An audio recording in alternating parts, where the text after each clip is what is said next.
¿Sabes lo importante que es que manejemos algunas nociones del ámbito legal? En los próximos 60 minutos, la abogada Karen Muñoz Guzmán se dará el tiempo de explicar en su estilo algunos de los conceptos que debemos conocer, con buena música e invitados. Ahora comienza Abogarrock en Radio Universidad de Concepción.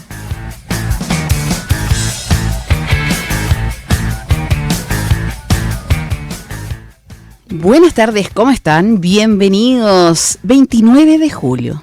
Se nos fue julio. Estamos a 2 segundos de septiembre y de poner el pino Navidad. Pero antes de que eso pase, vamos a hablar de un caso que ha remecido al país en estas últimas semanas. Al país, a las noticias, a la política y hasta la farándula. El famoso caso, ¿cierto? Rey de Meix, así lo llaman. Y esto ha destapado una red de préstamos ilegales, sicariato, decisiones judiciales que han generado un debate público. ¿Qué falló? ¿Qué hay detrás de estos grupos ilegales que operan con esta impunidad? ¿Qué es lo que pasa? Vamos a desentrañar todos los aspectos legales de este caso. Así que bienvenidos a este episodio de Abogarrock. Hoy día, el caso del Rey de Meix.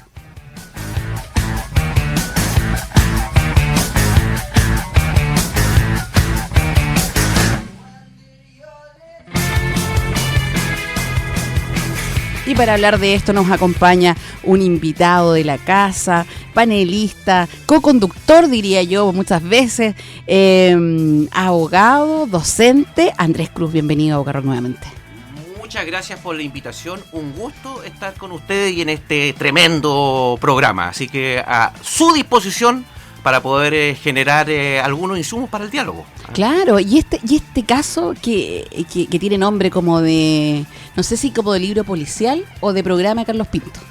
Pero por ahí va, pero tiene una cantidad de aristas legales, ¿cierto? Vicisitudes jurídicas que dan harto para hablar, ¿cierto? Exactamente, y lamentablemente constituye una realidad que estamos viendo con cada vez más frecuencia en nuestro país, algo respecto de lo cual no estábamos muy acostumbrados, que es este homicidio por encargo, que si bien es cierto está tipificado en nuestra legislación dentro del catálogo de delitos como homicidio calificado, se daba en supuestos que son diferentes a los que se están constatando en la realidad. Yo me acuerdo cuando iba a clase y hablábamos de esto y era como algo muy de laboratorio, así como por encargo y una historia que contaban ciertos profesores, pero jamás algo que pudiéramos aplicar a la realidad, como hoy. Por premio o promesa remuneratoria, claro, y pagos de acuerdo a las especificaciones que se han hecho en este último tiempo en relación a este tipo de hechos punibles que se han instalado como algo ya. Hay que precisar, no se trata de que estén existiendo homicidios de manera permanente, claro, por pago promesa remuneratoria o por algún tipo de pago respecto de quien ejecuta la conducta, pero sí hay más situaciones que las que uno constataba en el pasado. Claro, era más extraño, justamente como tú muy bien dices, esta situación en la que hay algún tipo de motivación de carácter económico en relación al que comete el delito. En todo caso, contexto y realidad, nosotros habíamos tenido el caso de la Quintrala, ¿te acuerdas, de Santiago? Sí, la situación en la que también se había dado esta situación. Fue uno de los primeros casos bullados que hubo, claro, en torno a la configuración. María del Pilar Pérez se llamaba, que una de la Quintrala, que mandó a matar al marido, que de hecho se hizo una serie. Correcto, sí, ya que está de moda la serie. Sí. Capaz, y esto ya terminaron en serie también, seguramente. Yo creo. Y partamos por el principio, no de esto porque parece que esta historia es larga, pero cómo nosotros nos empezamos a enterar de esto por una resolución judicial, ¿cierto? Fallida, no sé, por un error, algo involuntario, dice, error involuntario, que dejó libre al supuesto sicario del Rey de Meix, ¿cierto? La jueza Irene Rodríguez, que queda en este centro de la polémica, porque dicta una resolución, ahí tú nos vas a aclarar realmente cómo fue, que permite, ¿cierto?, la libertad del principal imputado en el homicidio de esta persona, ¿cierto?, llamado el Rey de Meix. Pero ¿qué pasó realmente ahí? ¿Fue un error? Hablaban hasta que se había quedado dormida, hoy en día la jueza está suspendida. Bueno, yo lamento mucho que se haya generado un espectáculo sobre la base de este error. la forma en la que se ha tratado con desdén a la persona de quien ocupa un cargo como es la magistrada. Hemos visto programas de televisión en los que se han hecho parodias en torno a lo que ella realiza. Me parece que es irresponsable como molestándola comunidad. Yo vi una imagen de un micrófono por debajo de la reja, o sea, terrible. Bastante burdo desde el punto de vista comunicacional lo que uno está viendo, y con preocupación de transformar todo esto en, insisto, un espectáculo de matinal para los efectos de ganar rating, pero así estamos, Claro. No podemos impedir la dirección que está tomando esto. Y cabe hacer presente que aquí hubo una audiencia de control de detención, hubo una formalización y se decretó una medida cautelar de prisión preventiva en relación a varios imputados, en este caso eran 3. Y hubo un error en el nombre de una de las personas. Ya. Y aquí cabe hacer presente algo que es importante tener en consideración. En Chile, atendida la cantidad de migrantes irregulares que tenemos, se da en muchos supuestos que no tenemos clara la identidad de quienes son aprendidos por parte de las autoridades y que pasan a los tribunales de justicia para los efectos de llevar a cabo una audiencia. Y de hecho, en muchas oportunidades estos sujetos, al no tener una identificación, tiene que generárseles un RUT provisorio. Ya. Un RUT provisorio, ¿ya? Un número de cédula de identidad provisorio, en tanto en cuanto no se regularice su situación y se proceda a generar la identificación que corresponda. La problemática es que muchas veces este RUT provisorio y esta identificación responden a los datos que son proporcionados por el propio individuo que es aprehendido, y por lo tanto suele o puede no ser real. Ya. Y al no ser real podemos tener un nombre falso de una persona que se introduce o queda dentro de la institucionalidad bajo una identidad, cuando en el exterior o en su país tiene otra, con toda la problemática que eso trae aparejado, más aún tomando en consideración que si regulariza su situación, eventualmente se puede producir también una confusión en torno a lo que él manifiesta de quién es y la identidad que le corresponde conforme a el país del que proviene. Ahora, nuevamente, con la advertencia del caso, no todos los migrantes andan mintiendo acerca de su identidad. Creo que hay que tener cuidado respecto de las generalizaciones. Evitar caer en esto de los estereotipos, de manifestar que todos los extranjeros son delincuentes. Eso no es así. Se trata de un caso puntual y una situación específica en relación a una resolución judicial de un tribunal que, luego de haber decretado la prisión preventiva y de haber enviado al individuo, porque esto se da al interior de Gendarmería, ya había sido trasladado desde el tribunal hasta Gendarmería, se constata que existe un error en la identificación del sujeto. Pero no en el nombre que le había inventado, sino que una letra, en la transcripción del nombre. Ya. Ahora, el problema con la transcripción del nombre es que se envió un oficio. Hay tribunales en el país que funcionan sobre una interconexión informática en el Gendarmería, y en este caso entiendo que no había este sistema interconectado, y por lo tanto la remisión del oficio y la identificación se dio a través de un correo electrónico entre funcionarios. O sea, un funcionario recibe este oficio que viene a raíz de la resolución. Un problema de identidad, pero no hay una resolución que deje en libertad al individuo, sino que simplemente un oficio en el que se deja sin efecto el anterior, porque se supone que se había ordenado la prisión preventiva de un sujeto que no existía. Claro. Por lo tanto, se deja sin efecto esa situación y luego se remite el oficio corregido. O sea, está el oficio incorrecto, el oficio que deja sin efecto y el oficio correcto. O sea, hay tres documentos, ya. Ahora, ¿cuál es la problemática de esto? Es fácil juzgar a las personas luego frente a un error. Por el momento, no se ha constatado alguna irregularidad que implique que algún funcionario o que la magistrado tengan algún tipo de vinculación con el sujeto que quedó en libertad. Eso no ha sido comprobado, luego nos vamos a referir a la suspensión. Claro. Eso no ha sido comprobado.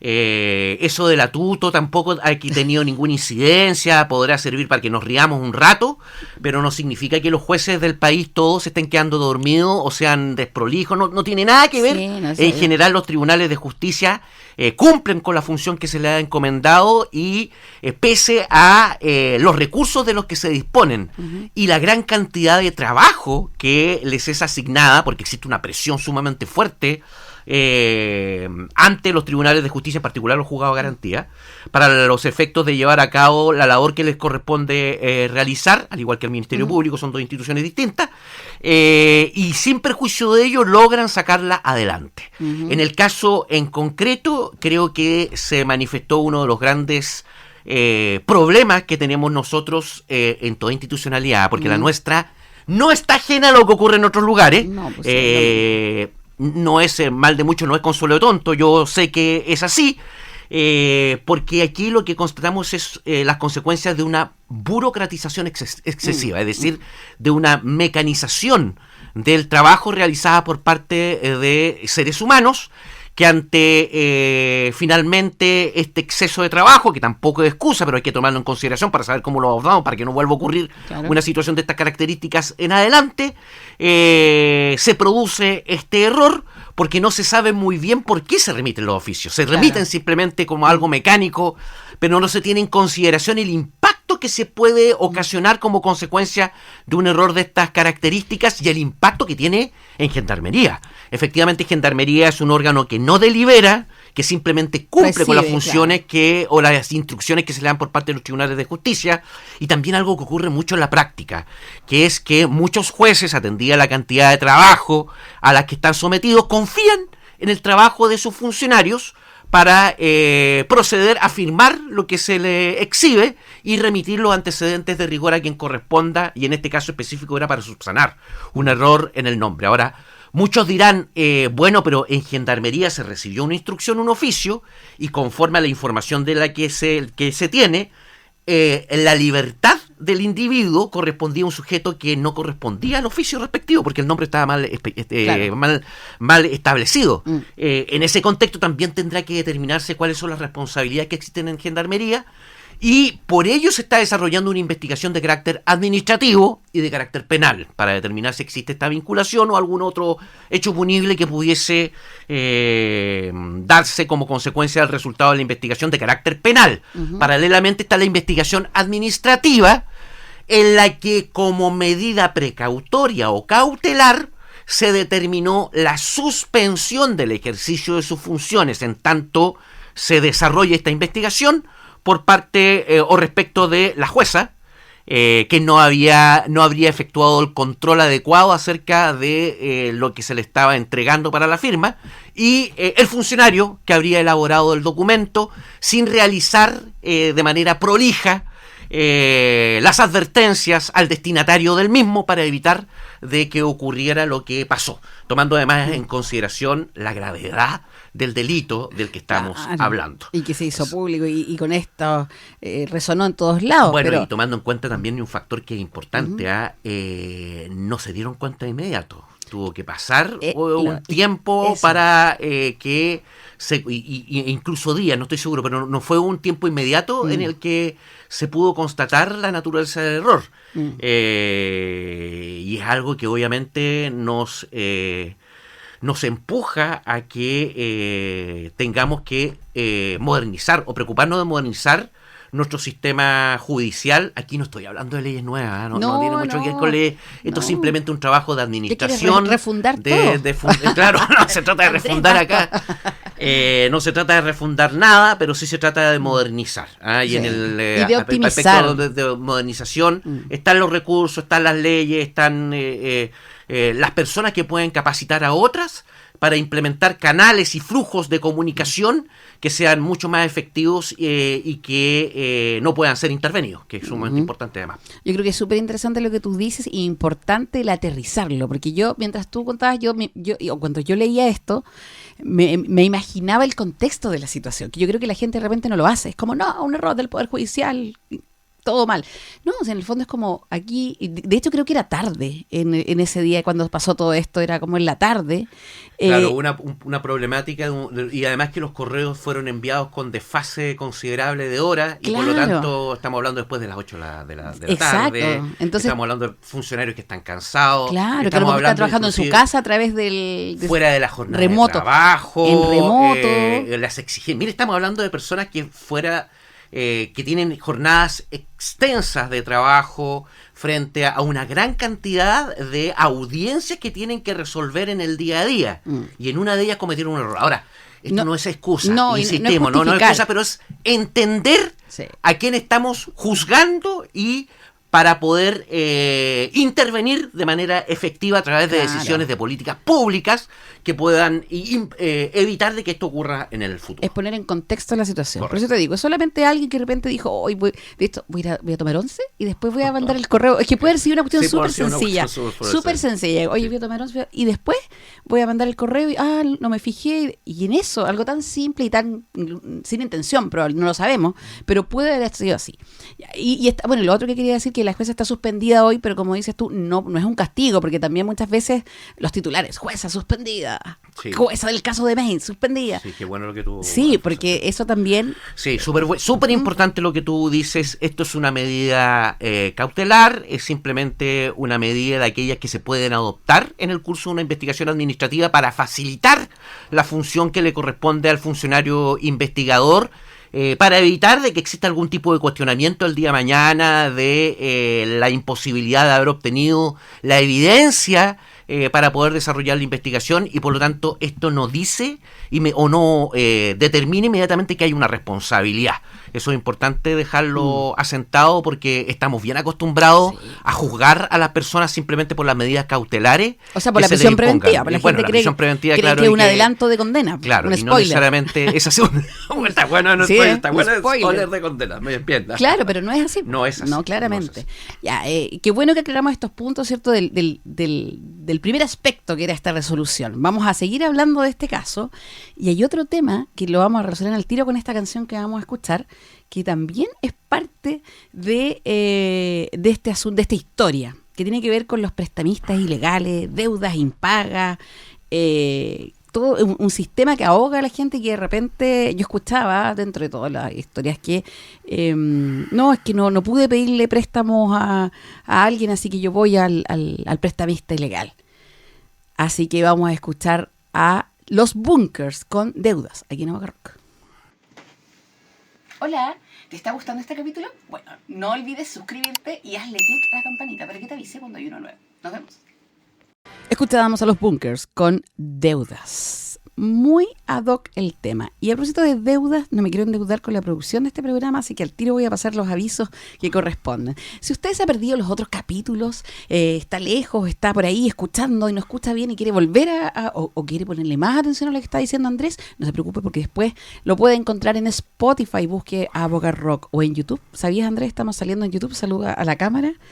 En YouTube, en el canal de YouTube Aboga Rock, ahí pueden ver, hagan clic en la campanita para que les avise cuando hay un capítulo nuevo, y más información en la página www.abogarrock.cl o en Instagram @abogarrock.cl, y por supuesto en radiodec.cl también.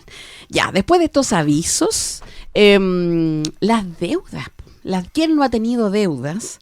El problema es con quién se tienen las deudas y qué es lo que pasa después. Hoy en día, ¿cierto?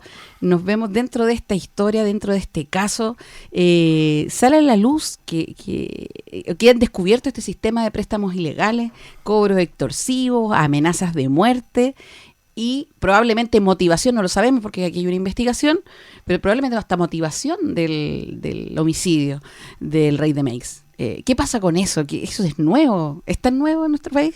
No es nada tan nuevo.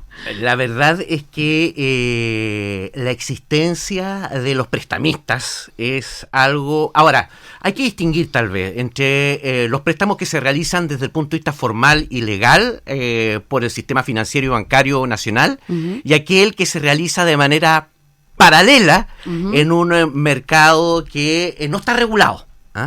Y dentro del mercado que no está regulado encontramos estas situaciones de prestamistas que, frente a la desesperación de ciertas personas que al no obtener un financiamiento por la vía legal, buscan alternativas ante presiones de distintas circunstancias para poder llevar a cabo, subsistir o mantener sus niveles de vida.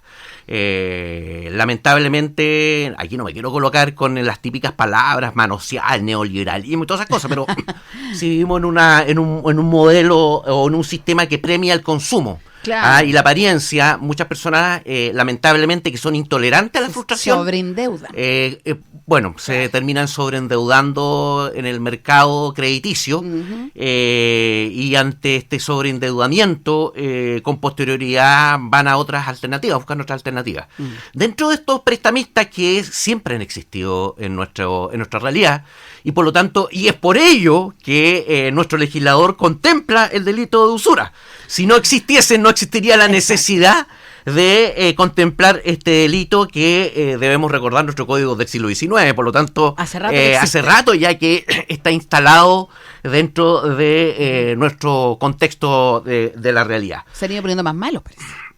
Es que tal vez en la práctica del desarrollo de la función de los prestamistas está dentro de este grupo de prestamistas los usureros. Claro, claro. Y el usurero es aquel que se aprovecha de la circunstancia de la desesperación de quien recurre a él, cobrando un interés que está fuera de aquel que está legalmente permitido.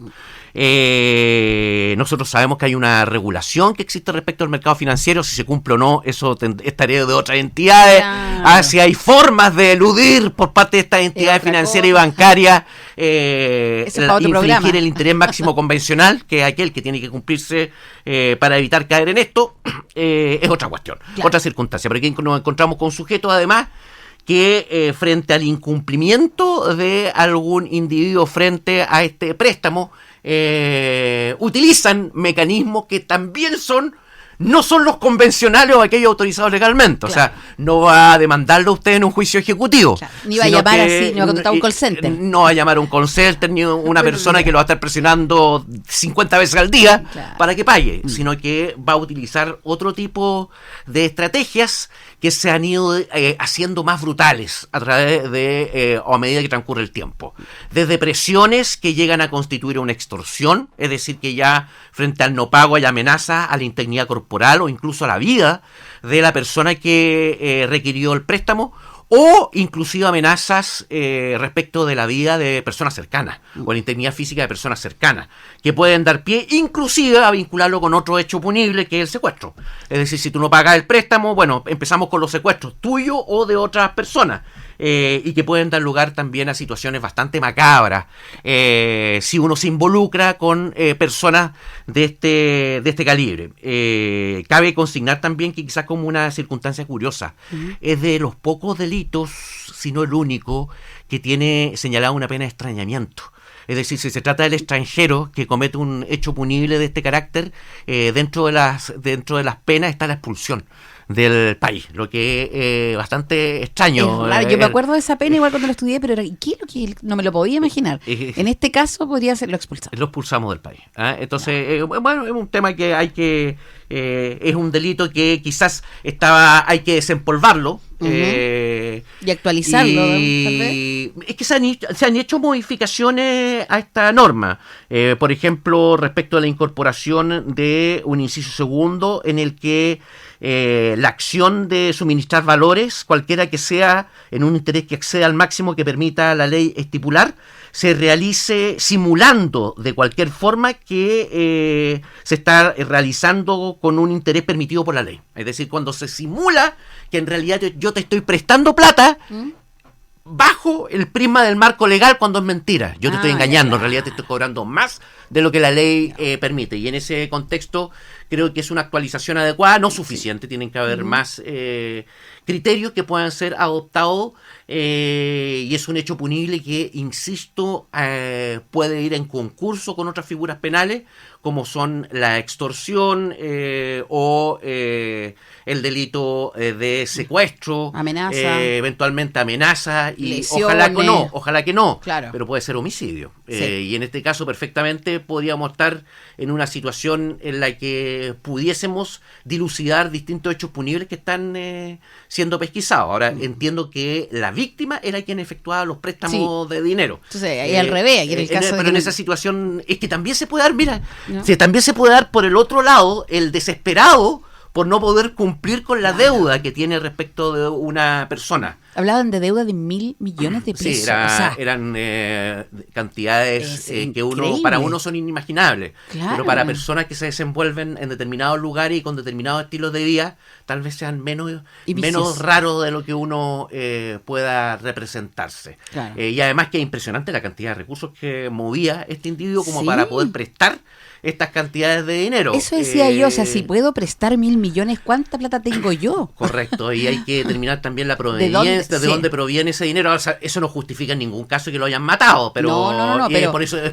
fruto de investigación. Pero en otros contextos, en otros casos, que no necesariamente es podría darse la situación de que el usurero está extorsionando y el otro ante la desesperación reacciona eliminando a quien le efectuó el préstamo de dinero. Claro. Bueno, son situaciones que hay que pero hay tener en cuenta. Hay harto paño que cortar. En este Muchísimo. caso encuentro yo, porque por eso te digo, es como, pero él prestaba y de dónde sacaba la plata, y hay todo un tema, es como harto... Mucho paño que cortar y mucho también de entender... porque es bueno lo que tú manifiestas en términos de decisiones de política criminal, ya fuera de la reacción específica en un caso en concreto. Esto ya se transforma en un problema político criminal cuando nosotros constatamos de que la usura está generando violencia. Claro. Es decir, ya no es una situación o un caso aislado respecto al que podemos caballero abordar de manera específica, una investigación acotada, sino que ya tenemos un problema de un mercado paralelo en el que se está desenvolviendo una conducta por parte no de uno, sino que de varios individuos, dentro de los cuales encontramos al crimen organizado. El crimen organizado también funciona sobre la base de préstamos a cambio de, puede ser trabajo o puede ser también de la devolución en intereses que pueden constituir un delito de usura. Y eso también hay que tomarlo en cuenta porque eso implica que tenemos nuevos desafíos, no solamente desde la perspectiva reactiva en torno a cómo vamos a considerar o pesquisar este delito en concurso con otros, como la asociación ilícita delictual o la criminal, dependiendo de los otros hechos punibles que estén vinculados con la perpetración de un delito de este carácter, sino que además de la preparación de quienes van a tener que investigar estos delitos. Sí, pues. Y además de cómo nosotros vamos a adoptar, de nuevo, políticas públicas que no necesariamente están vinculadas con elevar pena, llenar todo de policía, restringir derechos fundamentales, no, establecer cómo vamos a manejar este mercado del préstamo de dinero y cómo vamos a institucionalizar el conflicto que se está dando para los efectos de quitarle el mercado a los usureros. Exacto. Y ahí eventualmente vamos a prevenir los delitos, porque la idea es que no ocurran, esa es la idea, y por lo tanto aquí hay otras políticas públicas que hay que desarrollar con mucho más imaginación y evidencia empírica. Claro, porque aquí eso, me encanta, Andrés, porque tú, todas las preguntas ya me las contestaste, las que te tenía este bloque, es fantástico. No, pero hay mafia, ¿cierto? Hay mafia y ahí te preguntas si estamos preparados. Yo siento que no estamos preparados para enfrentar esta organización, que espérate un poco, que si comparamos con la organización que tiene las entidades lícitas, ¿cierto? Del mercado, no es tanta, porque hay veces bancos, y sépanlo, que dentro de la cobranza hay instituciones, retail, bancos, que no tienen tanto aparataje ni tanta organización para la cobranza. Y muchas veces no pasa nada porque no le meten dinero ni organización a ese tema. Y veo que a veces el crimen está más organizado, este lado B, ¿cierto? Ilegal, está más organizado, tiene más recursos humanos que el mercado lícito. Es que es una excelente afirmación la que tú haces, porque muchas veces nosotros nos encontramos en que las deudas por los préstamos que se realizaron por parte de el retail, claro, como le dicen los retail, entidades bancaria y financiera, muchas veces están relacionadas también con que reciben algún tipo de contraprestación tributaria. Exacto. Cuando tienen algún tipo de cobros imposibles. Cuando no pueden, al final los incobrables pueden ser imputados a gastos tributarios, y eso constituye un mecanismo que puede ser, bueno, ahí tendrán que ver los expertos si es una forma para poder impedir la afectación de este tipo de entidades. Pero por otro lado, también tenemos que permitir que se desarrolle este mercado paralelo. Estas otras organizaciones criminales o grupos de usureros van a utilizar otro tipo de técnicas para proceder al cobro respectivo. Mira, yo sé que tal vez me digan qué tiene que ver esto, no importa, lo quiero decir igual, así que lo voy a manifestar. Lo que ocurre es que aquí hay estrategias también vinculadas con el lavado de activos. Mira, tú misma dijiste, ¿cuánta cantidad de dinero tiene esta persona para poder prestar 1.000 millones de pesos? ¿Dónde está ese dinero? Sí, pues, fíjese ustedes que fallaron todas las alertas para los efectos de pesquisar muchos delitos vinculados con tráfico de droga o de otro tipo de operaciones, porque nuestro sistema formal no hizo los reportes de operaciones sospechosas, los ROS, como se denominan de la Unidad de Análisis Financiero. Porque uno se compra una cosita chica y pues tu interno te sale, hola, bueno, acaba de adquirir algo. ¿Qué pasó con todo? ¿Qué pasó con todos los controles? ¿Qué pasó con todas las premuras que tienen o la actitud que tiene que asumir la institucionalidad, ya sea de carácter público o privada, para poder levantar las alertas respectivas para determinar qué está ocurriendo y que puede sonar extraño en torno a sujetos que mueven ingentes cantidades de dinero y que incurren en este tipo de préstamos? ¿De dónde sacan el dinero? ¿Cómo circuló sin que nadie se diera cuenta? Exactamente. Porque si él prestó 1.000, ya supongamos que al menos tenía 1.000 más. O sea, 2.000. ¿Cómo circularon esos 2.000 millones ahí en transacciones sin que nadie se diera cuenta? Y eso es una alerta significativa en torno a que estamos... Y bueno, y por algo las organizaciones criminales se nos instalaron acá. Sí. No pensemos que es porque, que hay muchos extranjeros. No, no es eso. Nosotros no adoptamos los mecanismos adecuados para realizar un control respecto de las operaciones financieras que impidiera que se nos contaminara con dineros o bienes que provienen de actividades ilícitas. A las organizaciones criminales lo que les interesa es la rentabilidad, les interesa lucrar, y por lo tanto si encuentran un sistema laxo en el cual se pueden desenvolver con muy pocos controles, o en los que los organismos o sistemas de persecución penal no están interesados por mucho tiempo, o no estuvieron preparados por mucho tiempo, no tienen recursos, no tienen capacitación, no tienen interés, no tienen voluntad para investigar esta clase de hechos punibles, desenvolvámonos acá. La tenían aquí tenemos fácil. Mercado, exactamente. Por algo las cabecillas del Tren de Aragua y de otras mafias, ¿cierto?, están en Chile, o estuvieron acá o vienen para acá. Y aquí vamos a recomendar un libro de un gran profesor de la universidad, Carlos Vaso.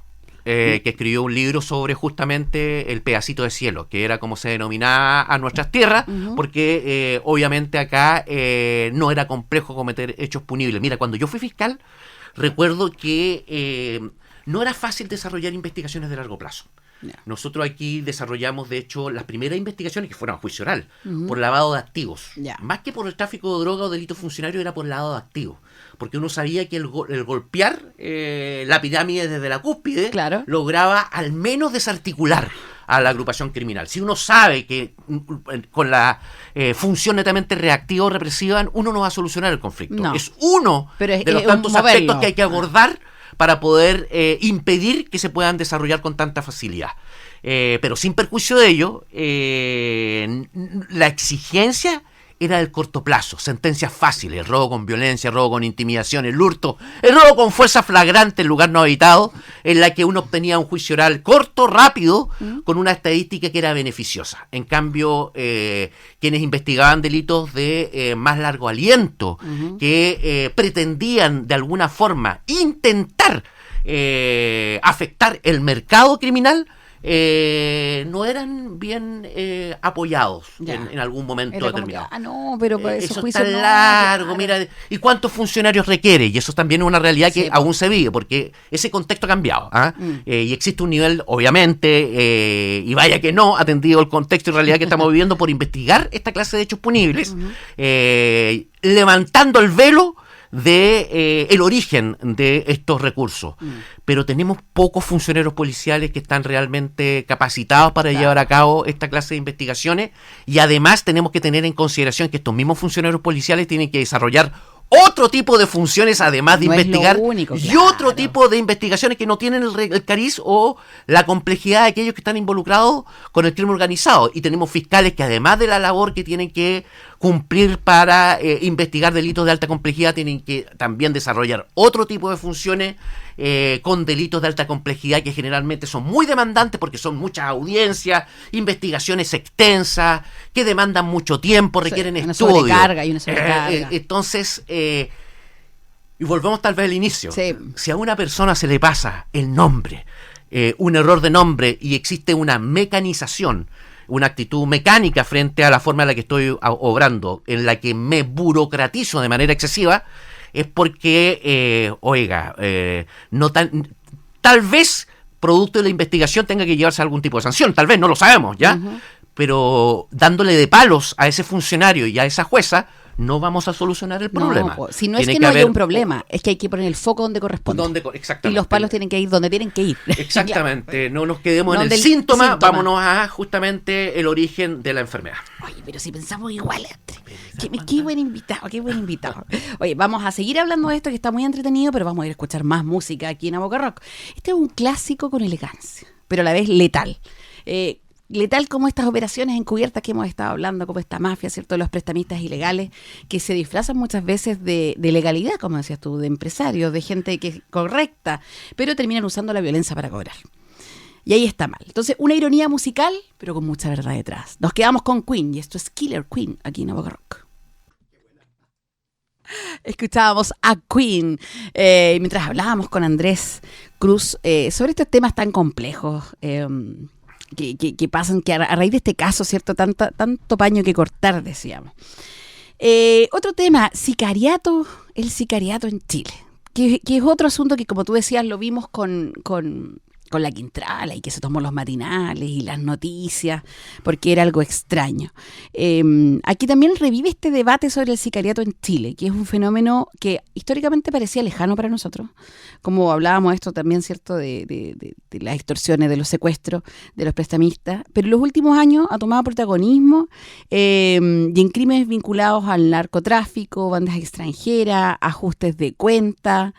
Es algo común. De hecho, en Concepción estas últimas semanas también ha pasado que también ha levantado alertas, ha salido en las noticias, mucho homicidio extraño, ¿cierto? Que reviste de estas características y hace que volvamos a hablar de esto, que en el fondo lo hemos mencionado, ya no es tan nuevo. Yo creo que hace como 3, 4, 5 años decíamos, esto es nuevo. Claro, es nuevo, pero ya no es tan nuevo.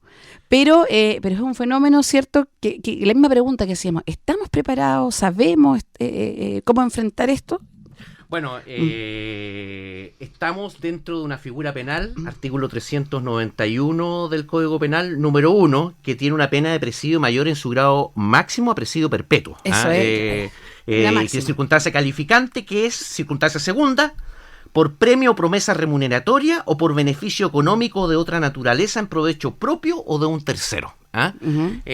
Sin perjuicio que podíamos entrar aquí a jugar cuando se trata de organizaciones criminales con el autor mediato, el autor detrás del autor, el control ese artículo de medio, pero eso ya es ir muy en lo profundo, claro, en torno a que podríamos nosotros decir inclusive que este individuo instrumentaliza al otro para los efectos de llevar a cabo el delito, como si usara a otro sujeto como una pistola. Claro. Y el control de los hechos lo tiene él, el dominio del hecho lo tiene él. Y en este caso el parecer, porque está en investigación, era el amigo más encima. Oye, pero si aquí está, muchas circunstancias, y también que hay que diferenciar con la inducción, si él generó en otro la convicción de generar delito. Entonces, hay muchos aspectos que hay que abordar dentro de la dogmática penal para determinar si se configura o no un delito, o qué delito, o qué figura de homicidio específicamente es la que estamos abordando. Pero el que está más claramente establecido es este homicidio calificado al que acabo de hacer referencia. Ahora, si tú me preguntas si estamos preparados o no, da la impresión que no. ¿Ya? ¿Por qué da la impresión que no? Nosotros tenemos una legislación procesal penal que estaba o se entendía para una realidad y un contexto histórico distinto. No voy a manifestar que era mejor el sistema antiguo, porque eso es una aberración, derechamente. Manifestar que el sistema antiguo, que de hecho en el mensaje del sistema que estuvo vigente hasta el año 2000, se decía que este sistema era defectuoso. Los propios redactores del sistema reconocían que era defectuoso, pero que no había recursos para adoptar un sistema distinto. Es lo que hay. Claro. Para lo que tenemos y nuestros recursos es lo que hay. Por lo tanto, ya fue un avance el año 2000 tener un sistema como el actualmente vigente y hay que efectuar los correctivos necesarios para poder enfrentar estos nuevos desafíos. ¿Se ha hecho? Sí.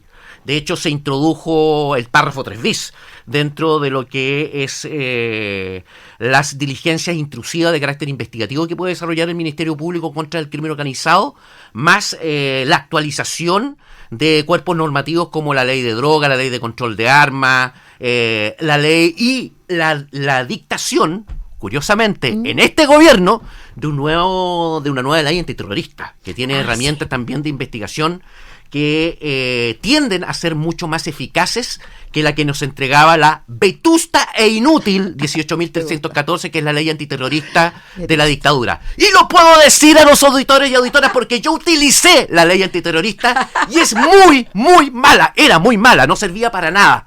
Para poco, para testigos protegidos, puede ser, pero era realmente estaba pensada para otra cosa, claro, tenía falencias técnicas profundas. Y el nuevo cuerpo normativo que entró en vigor y se dictó en este gobierno constituye un avance importante. Fuera también de las modificaciones que se introdujeron en este gobierno en el párrafo 3 bis. No estoy haciendo aquí tampoco propaganda, estoy diciendo simplemente, objetivamente es así. Y se ha avanzado. Hay más herramientas hoy en día, la Fiscalía tiene más herramientas hoy en día. Tiene muchas más herramientas que a las que cuando yo me desenvolví, siendo especializado, era fiscal especializado en tráfico de droga, lavado activo y crimen organizado, hoy existen muchas más herramientas que las que teníamos nosotros en 2010. Muchas más herramientas. Obviamente no basta con esto, porque hay que capacitar personal, hay que tener recursos. Si usted tiene una magnífica ley que le permite hacer muchas diligencias, pero no tiene los medios técnicos para poder implementarla, tiene pocos fiscales, tiene pocas policías, tiene poca especialización, vaya, usted puede tener los mejores cuerpos legislativos del universo, pero en el fondo no va a poder operar en la práctica para poder implementarlas de manera adecuada. Creo que estamos en el proceso de implementación y que el día de mañana, claro, faltan ajustes que yo creo que están más vinculados a nuestra preparación o experiencia en torno a lo que constituye que se nos introduzca el crimen organizado en nuestro país. No voy a hablar aquí de refundación de nada para que no se asusten. Qué bueno. Porque así, para que no digan, ay, qué bueno, que está pasado, no. Ya vino a refundar pero otra vez. Recuerden ustedes que la Policía de Investigaciones, Carabineros de Chile y Gendarmería son instituciones que tienen un marco jurídico que es pensado para una realidad completamente diferente. Sus protocolos están adaptados para poder enfrentar una criminalidad que es distinta a la que estamos viviendo actualmente. Nacieron, por lo tanto, en un contexto distinto. Nadie está diciendo que sean buenos, malos, tontos. No, estoy diciendo que hay mucha gente que trabaja muchísimo en estas policías y que se merecen una actualización, se merecen una capacitación, se merecen mayor tecnología y se merecen también una reestructuración para poder enfrentar estos nuevos desafíos. ¿Por qué no incorporar otras policías? ¿Por qué no pensar en una policía de fronteras, en una policía aduanera, en una policía migratoria, que son necesarias actualmente y que por especialización tal vez sea recomendable tenerlas de manera separada o generarlas de manera separada a lo que actualmente tenemos? Constituye un desafío, por ejemplo, el Ministerio de la Seguridad, que ha tenido dificultades en su implementación, y si tú me preguntas a mí, y aquí viene un palo para que no digan que uno está simplemente felicitando a quien está gobernando, es que nuevamente cuotearon los cargos que correspondía muchas veces a Seremi y otras características, claro, no dejaron de lado la experticia. Exacto, y ya hay problemas para los efectos de la implementación del Ministerio de la Seguridad. ¿Era necesario un Ministerio de la Seguridad o no? Bueno, ese es otro tema que tal vez podemos dejar más adelante, pero ya está. Y no ha funcionado como se esperaba. No ha funcionado para nada, no ha funcionado como se esperaba. Hay que darle un poco más de tiempo, dicen algunos. Bueno, veamos qué ocurre. Ya pensando en el próximo gobierno a quien corresponda, pero no es una labor que corresponda enfrentarla única y exclusivamente a los organismos persecutores. No podemos olvidar que la idea es que no ocurra. esto, que el crimen organizado no tenga espacios para desenvolverse. Claro, la prevención igual es buena. Claro, y ahí estamos hablando de políticas públicas de otras características que están vinculadas a políticas sociales. Cómo impedir que tengan una cantera desde donde sacar individuos que se puedan prestar para cometer hechos punibles. Los jóvenes que soldados. son los denominados soldados, es decir, muchas veces jóvenes que no tienen perspectiva, oportunidad de ninguna naturaleza, que desertan del sistema escolar. Bueno, ¿por qué están desertando? ¿Qué está pasando ahí? Ahí hay una serie de políticas públicas que se pueden adoptar para poder impedir que se facilite el espacio en el que se desenvuelven estas organizaciones criminales. Lo mismo los espacios públicos, las instancias deportivas. Los campamentos, claro, las tomas, sectores rurales en los cuales no hay Estado y en los que la ausencia del Estado es suplida por parte de estas organizaciones criminales que finalmente terminan generando beneficios sociales, realizando políticas públicas de carácter social que el Estado no verifica y que les permite establecer el beneplácito o el apoyo de estos grupos de personas que ven justamente un apoyo en estas organizaciones criminales. La oportunidad que nunca tuvieron. Un sentido de pertenencia. Claro, porque digámoslo, y tú dices, llega a una zona rural, una zona en la que el Estado al parecer no esté presente, y ellos llegan con dinero, con trabajo, con oportunidades. Ilegal, pero es lo que hay. Bueno, y frente a muchas personas hay que entender qué es o dónde se están desenvolviendo, total como nosotros conversamos de los mercados criminales. Bueno, también de dónde están, de dónde sacan justamente estos soldados para que que en un momento determinado llegan a minusvalorar sus propias vidas para poder entregarla a una organización.